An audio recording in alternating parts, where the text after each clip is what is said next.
Bismillah. Assalamualaikum warahmatullahi wabarakatuh. Innal hamdalillah nahmaduhu wa nasta'inuhu wa nahdihi wa nastaghfiruh wa na'udzu billahi min shururi anfusina wa min sayyiati a'malina. May yahdihillahu fala mudilla lahu wa may yudlil fala hadiya lahu.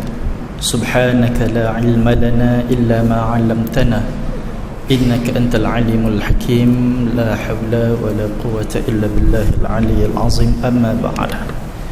Muslimin yang dirahmati Allah Subhanahu wa taala sekalian, alhamdulillah Allah Subhanahu wa taala mempertemukan kita pada tengah hari ini dengan izin Dia. Dan juga kita bersyukur kepada Allah atas kurniaan bulan Ramadan yang Allah berikan kepada kita pada tahun ini.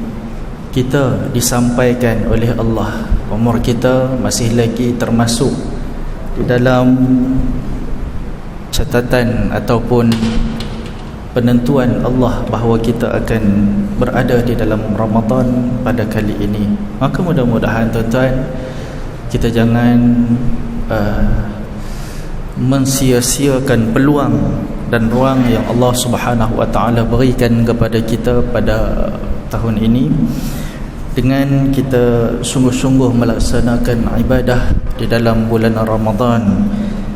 Dan mudah-mudahan dengan puasa kita, dengan qiyam kita pada malam hari, dengan qiraatul Quran kita, dengan zikir, dengan segala macam ibadat, i'tikaf di dalam bulan Ramadan ini benar-benar membuahkan apa yang diharapkan oleh Allah, iaitulah la'allakum tattaqun. La'allakum tattaqun, la'alla itu mudah-mudahan, bukan mudah-mudahan yang kita kata simply yang Allah harapkan kepada diri kita, tetapi benar-benar Allah Subhanahu wa taala mengharapkan dengan puasa kita yang bersungguh-sungguh, dengan qiyam Ramadan kita, tarawih kita pada malam harinya, dengan i'tikaf kita di masjid dan sebagainya, itu benar-benar boleh mencapai sebenarnya yang dikatakan tattaqun, taqwa kepada Allah Subhanahu wa taala. Apa jadi kepada orang yang bertakwa ni tuan-tuan? Apa kesan dia jadi kepada orang yang bertakwa ni? Yang pertama sekali, orang yang bertakwa ni dia akan sungguh-sungguh melaksanakan apa yang difardukan oleh Allah Subhanahu wa taala, dan dalam masa yang sama dia boleh kikis segala dosa, maksiat, perbuatan buruk dan segala macam apa yang diharamkan oleh Allah. Ini kesan kepada orang yang bertakwa. Maka itulah yang dikehendaki oleh Allah Subhanahu wa taala, tarbiyah di dalam bulan Ramadan ni, yang mana kita boleh melaksanakan segala kefarduan dan juga dalam masa yang sama mengikis segala kejahatan, kemaksiatan, keharaman yang pernah kita lakukan. Sebab itu di dalam hadis Nabi sallallahu alaihi wasallam menyebut, sekiranya seseorang itu tidak dapat meninggalkan perkataan atau perbuatan dusta, nescaya Allah tidak mengkehendaki daripadanya lapar dan dahaga. Maknanya di sebalik daripada puasa kita menahan lapar dan dahaga ini, Allah nak kita ini buang segala apa yang diharamkan, apa yang tidak disyariatkan, dan apa yang dimurkai oleh Allah Subhanahu wa taala. Barulah puasa kita itu puasa yang mudah-mudahan sempurna, bahkan diterima oleh Allah Subhanahu wa taala, bahkan diletakkan kita di kalangan golongan hamba-hamba Dia yang bertakwa. Muslimin yang dirahmati Allah Subhanahu wa taala sekalian, dalam kita menjalani bulan Ramadan ini, tidak dapat tidak kita nak supaya Ramadan kita ini berjalan dengan cukup sempurna. Agar sempurna puasa kita ini khususnya, maka beberapa langkah kita kena lakukan, dan ini termasuk di dalam adab-adab juga berpuasa. Yang pertama sekali, tuan-tuan, ramai orang memandang enteng kepada sahur kerana dia rasa dia boleh kuat, dia boleh harungi puasa dengan sahur, maka ditinggalkan sahur. Ataupun dia kata, aku dah semalam makan last pukul 12 dah, makan semalam dah pukul 12 tengah malam, maka aku tak sahur pun tak apalah. Tetapi yang dikatakan sahur itu adalah makan yang sehampir-hampir dengan waktu subuh. Maknanya di sepertiga malam itu baru namanya sahur. Kenapa disyariatkan sahur ini? Satu, kerana waktu itu adalah waktu mustajab doa. Bangun kita selain daripada kita nak makan, itu waktu cantik untuk kita tambah semayang sunat. Itu cantik kita nak munajat kepada Allah, kita nak angkat tangan mengadu, berdoa dan minta kepada Allah Subhanahu wa ta'ala. Itu waktu yang cukup mustajab. Dan sahur itu bila kita lewatkan dia, iaitu kita hampirkan dengan waktu subuh, maka itu memberi satu kekuatan kepada tubuh badan kita. Maknanya kita akan bersedia untuk mengharungi puasa itu sepanjang hari. Dan yang pastinya, bila Nabi SAW syariatkan untuk bersahur, di dalamnya ada berkat. Ada berkat. Berkat ni bukan sahaja kita kata kekuatan kepada tubuh, bahkan banyak lagi kelebihan-kelebihan yang ada di dalam sahur itu. Kalau kita kaji daripada sudut sainsnya, daripada sudut kerohaniannya, juga turut ada kekuatannya di situ. Sebab itu dari sudut pahalanya, di dalam hadis Nabi SAW yang sahih, baginda bersabda, makanlah sahur, sesungguhnya di dalam sahur itu ada barakah. Barakah maknanya kebaikan, kebaikan yang melimpah ruah. Mudah-mudahan dengan bersahur itu bukan saja memberi kekuatan kepada tubuh badan kita, bahkan memberi kekuatan juga kepada rohani kita untuk meneruskan kerja harian, tugasan khalifah kita di atas muka bumi ini. Kita bukan sahaja duduk di atas dunia, duduk di masjid semata-mata, bahkan kita perlu bekerja. Kita perlu bekerja. Maka dengan wajibnya kita mencari nafkah pada setiap hari, kita memerlukan satu kekuatan. Dan inilah yang Nabi SAW anjurkan, supaya bersahur dilewatkan agar ada kekuatan itu dalam kita nak melaksanakan tanggungjawab kita sebagai seorang pekerja. Cuma hati-hati je lah, kita lewat-lewatkan, jangan terlampau lewat sangat. Biasanya Nabi SAW berhenti dalam beberapa puluh ayat Al-Quran. Kalau dinisbahkan daripada sekarang, waktu imsak tu baiklah kita berhenti, supaya kita berhati-hati, tidak terlalu kita terlewat sehingga melepasi waktu yang sepatutnya. Yang kedua, bersegera dalam berbuka. Kalau matahari benar-benar sudah tenggelam, kalau benar-benar sudah masuk waktu maghrib dengan keyakinannya, maka kata Nabi SAW, manusia sentiasa dalam kebaikan selama mereka menyegerakan berbuka dan mengakhirkan sahur. Nabi kata, inilah manusia yang duduk dalam kebaikan, iaitu orang yang segerakan berbuka. Segera ni bukanlah diawalkan waktu dia, kan? Tak tahan sangat lapar pukul 5, pukul 4.30, kan? Segera buka, nak berbuka dah 4.30. Itu bukan segera. Itu tak nak puasa. Call radio, hello DJ, ya ada apa, ada permintaan apa? Saya nak minta putar azan maghrib awal sikit. Dia kata, tak boleh lah, kan? Jadi segera berbuka puasa itu dipastikan, dipastikan bila masuk sahaja waktu maghrib. Masuk saya dipastikan itu betul-betul lah, pasti. Jangan, pernah berlaku beberapa ketika dulu ada azan awal, terawal walaupun seminit tuan, maka perlu qada semula puasa tersebut. Sebab itu bahayanya bila nak buka puasa ni dipastikan, double check. Kalau boleh, radio pun ada tersilap awal juga kan. Sebab tu better untuk kita double check waktu berbuka puasa itu. Kalau benar sudah masuk, maka disegerakan berbuka. Supaya apa disegerakan berbuka? Sebab waktu maghrib tu sangat pendek.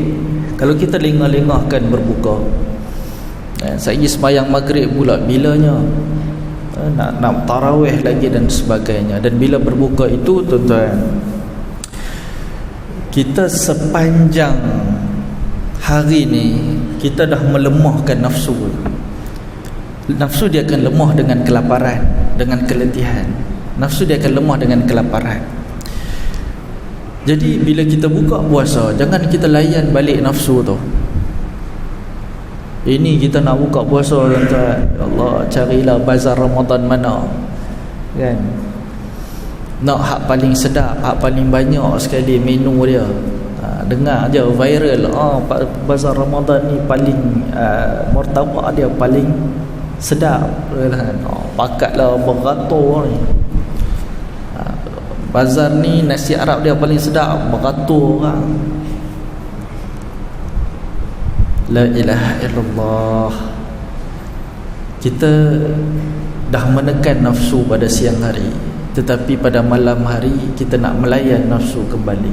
Itu masalahnya. Maka jadilah kita ni kadang-kadang nak bertakwa dah, tapi malam hari bila kita melayan nafsu, maka jadilah kita seperti mana bulan-bulan yang lain pula. Sehingga mungkin orang luar datang ke sini nak tengok macam mana kita ni berpuasa, mereka heran. Mereka ni berpuasa, ni pesta berpuasa ke pesta makan? Sebab makan tu lagi meriah nampaknya, suasananya. Jadi berpada-padalah di dalam kita berbuka puasa. Ambil sekadarnya sahaja untuk menguatkan diri kita, bagi kita mendirikan malam tersebut dengan ibadat. Cukup. Walaupun kita dah rasa masa time kita beli, kita boleh makan semua tuan-tuan. Beli karipap, Masya Allah, 10 ketui beli karipap. Dalam rumah tu ada 2 orang je. Tuan-tuan rasa beli karipap boleh makan terang mana sangat. Bila dah tak makan, balik tarawih pun tinggal lagi 9 ada atas meja. Tuan-tuan ingat nak bagi kat siapa? Karipap pun tu lama-lama dia dah jadi, kulit dia pun dah tak comel dah jadi kepek macam tu kan. Kita pula nak bagi kat siapa ni? Gamak ke kita nak bagi kat orang? Nak bagi kat jiran, ketuk pintu jiran. Assalamualaikum. Waalaikumsalam. Ada apa ni malam-malam ni, aku nak tidur lah. Tak, ni ada lebih sikit apa ni karipap nak bagi. Tengok karipap pun tak comel dah. Kita pun tak mau makan, nak bagi kat jiran lagi tak makan lah. Akhirnya jadi apa? Buang macam tu lah. Jadi begitulah yang berlaku tiap-tiap bulan. Tak tahulah sama ada kita insaf tak insaf. Keluar kenyataan ataupun fakta 1.8 tan bulan Ramadan saja makanan dibuang setiap hari. Pun kita masih nak melayan nafsu setiap hari di dalam bulan Ramadan. Muslimin yang dirahmati Allah Subhanahu wa taala sekalian, kalau kita berhadas, ni antara adab di dalam Ramadan. Kalau kita berhadas, hadas besar lah, usahakan untuk kita mandi sebelum terbit fajar. Maknanya sebelum memanglah boleh kalau kita berhadas, Kita berpuasa, start berpuasa tu, kemudiannya lepas daripada subuh pun kita boleh mandi lagi. Tapi usahakan untuk mandi, untuk selesaikan, untuk angkat hadas besar sebelum masuknya waktu subuh. Supaya apa? Supaya kita masuk di dalam waktu ibadat itu, iaitu waktu puasa itu, dalam keadaan suci. Adapun tidak menjadilah masalah kalaupun dia mandi selepas daripada masuk waktu subuh tu, tak jadi masalah. Cuma cantiknya, beradabnya seseorang nak masuk dalam keadaan waktu dia ibadat itu dalam keadaan suci. Itu tak tuan-tuan? Kita nak buat ibadat apa pun kena bersuci tak? Nak semayang suci, nak tawaf suci, baca Quran suci, cantik dalam keadaan suci. Begitu juga dengan puasa, cantiknya kita selesaikan hadas besar itu sebelum masuk waktu subuh. Itu adab dia. Yang keempat, teman, manfaatkanlah bulan Ramadan ni dengan sesuatu yang terbaik yang diturunkan di dalamnya. Apa yang terbaik diturunkan dalam bulan Ramadan? Al-Quran. Betul. Sehingga kan Jibril alaihissalam, malaikat Jibril sendiri setiap malam dalam bulan Ramadan, tuan, bila nak main malam ni, teringatlah peristiwa itu. Peristiwa apa? Malaikat Jibril duduk turun ni semasa Rasulullah sallallahu alaihi wasallam ada. Malam-malam bulan Ramadan, malaikat Jibril ni main turun bertalaqi bersama Nabi sallallahu alaihi wasallam, mendengar bacaan Al-Quran daripada Rasulullah sallallahu alaihi wasallam. Maka betul, dah lama kita tinggal, mungkin tak banyak kita nak dekat dengan Al-Quran. Tapi Allah bagi ganjaran yang cukup hebat dengan Al-Quran ni. Walaupun ya ibadat baca Quran itu namanya sunat, tetapi kerana benda sunatlah Allah mengangkat seseorang itu dekat dengan Allah, menjadi wali Allah Subhanahu wa ta'ala, orang yang dekat dengan Allah, sehingga Allah cinta kepada dia. Kerana apa? Kerana ibadah fardu memanglah wajib kepada semua, tapi yang nak menunjukkan dia ni dekat dengan Allah, nak menunjukkan dia ni taat kepada Allah, menunjukkan dia ni cinta kepada Allah dengan ibadat sunat dia, nak menjadi satu bukti kepada dia ni adalah orang yang suka beribadat kepada Allah. Itu dengan ibadat sunat. Maka antaranya bacaan Al-Quran yang diturunkan memang di dalam bulan Ramadan. Tak payah tunggu 17 Ramadan baru nak baca Quran. Kerana apa? Kerana itu di hari peringatan Nuzulul Quran. Satu lagi masalah dia kita ni, bila masuk bulan Ramadan, kita buat grouping untuk khatam Quran. Satu grup baca 2 juzuk contohnya, atau 1 juzuk atau 3 juzuk, tak kisahlah. Okey, jadi grup tu baca 3 juzuk je, grup lain baca 3 juzuk je, grup lain. Nak tadarus tak ada masalah, boleh, silakan. Nak khatam dengan cara tu silakan. Tapi masalahnya bila mai sahaja 17 Ramadan ataupun bila-bila sebelum berakhirnya Ramadan, kita pun dah buat majlis khatam Quran. Apa efek dia? Sebahagian orang bila majlis khatam Quran, dia kata aku dah khatam dah Quran bulan ni, tinggal lepas tu. Baki yang ada dalam bulan Ramadan tinggal Quran tu. Ini problem. Tuan-tuan perasan tak benda tu? Dia jadi dalam masyarakat kita. Jadi bacaan Quran ni bukan dia sampai khatam Quran kita tutup simpan dalam almari sengap macam tu je. Kalau boleh setiap hari dalam bulan Ramadan, kalau khatam kita diulang lagi, kalau khatam kita diulang lagi. Dan pastikan di dalam setiap hari dalam bulan Ramadan ini kita tidak terlepas daripada membaca Al-Quran. Kalau mungkin bulan-bulan lain ada yang kita terlepas, tetapi dalam bulan ni jangan, tuan-tuan. Contoh, okey, kita tahu satu huruf diajarkan dengan 10 pahala. Betul? Kalau tak betul, betulkan saya. Satu huruf diajarkan 10 pahala. Tuan-tuan pernah kira tak satu muka surat ada berapa huruf? Berapa huruf? 400 ke 500 huruf. Tuan gandakan dengan 10, satu muka surat. Senang-senang Allah Ta'ala nak bagi 4,000 ke 5,000 pahala kepada kita, satu muka surat pun kita tak rebut lagi. Sebab itu tuan-tuan, bila sampai di akhirat, ramai orang menangis. Ramai orang menangis menyesal dia. Pahala senang Allah nak bagi, tapi kita tak rebut.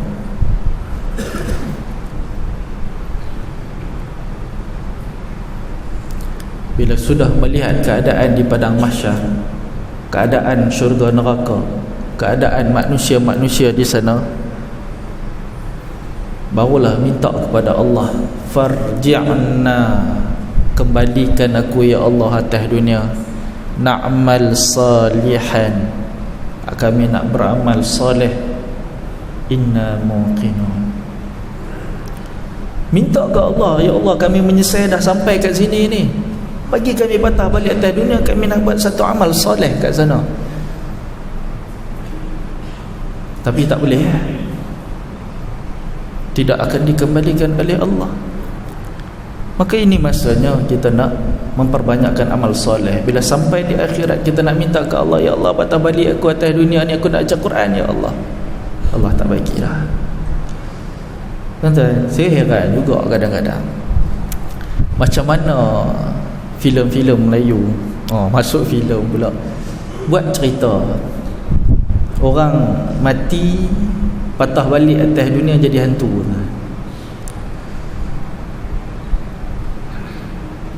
Orang mati tak boleh patah balik atas dunia. Kalaulah katakan, kalaulah dia boleh patah balik atas dunia, kita relate dengan ayat tadi, farji'na, kembalikan kami di atas dunia, na'mal solehan, dia takkan jadi hantu, dia nak buat amal soleh. Kalau dia balik-balik atas dunia ni, dia pergi duduk kat tepi tu, duduk baca Quran, kata lah jomlah balik, tak, aku nak buat amal soleh lebih lagi. Kata banyak mana harta hang, habis dah aku bagi sedekah, nak buat amal soleh. Kalau dia boleh balik atas dunia lah. Ni sementara kita ni duduk atas dunia, orang yang dah pergi, dia pun cemburu kepada kita, kita masih lagi buat boleh beramal soleh. Tidak seperti mereka tidak boleh kembali. Maka sebab itu tuan-tuan, dalam masa yang ada ni, tolonglah kita hayati bulan Ramadan ni betul-betul, kita feel ibadat ni betul-betul. Buatlah amal soleh yang terbaik di dalam bulan ini. Tentang yang kelima, jaga segala anggota kita daripada berbuat maksiat. Lidah kita, jari jemari kita, mata kita, tangan kita, kaki kita dan sebagainya. Sebab itulah yang nak menentukan sama ada puasa kita diterima oleh Allah ataupun tidak. Kita ni ada dua perkara nak masuk dalam, bila masuk bulan Ramadan ni. Satu, kita tinggalkan apa yang membatalkan puasa. Yang membatalkan puasa ni harus benda termasuk benda yang harus, makan, minum, hubungan suami isteri, itu benda harus. Allah suruh tinggalkan dalam bulan puasa, dalam tempoh kita berpuasa ni, kita tinggalkan. Tetapi dalam masa yang sama, benda harus kita tinggal, tetapi benda yang haram pula kita buat. Tuan-tuan rasa logik tak? Patut tak macam tu? Memang tak patut.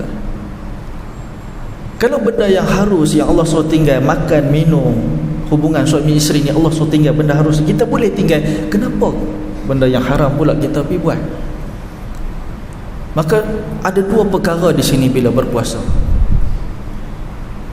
Perkara yang membatalkan puasa itu kita tinggalkan, dan perkara yang haram lebih-lebih lagi diminta oleh Allah untuk kita tinggalkan. Itu syarat untuk Allah terima puasa kita.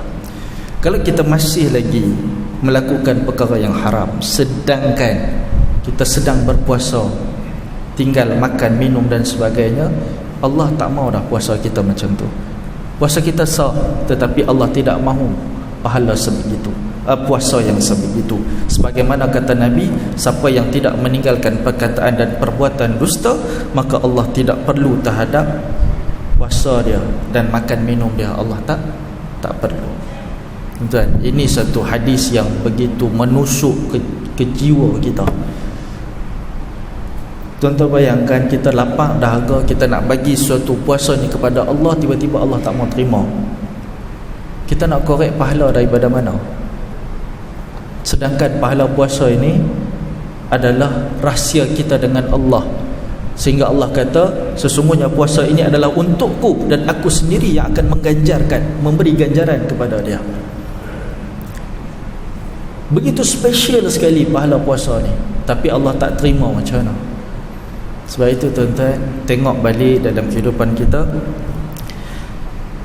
hitung kira apa lagi yang perkara haram yang kita masih teruskan, maka cuba untuk kita tinggalkan di dalam bulan Ramadan ini, dan kita berdoa kepada Allah agar Allah Subhanahu wa taala menerima segala amal kita di dalam bulan ini.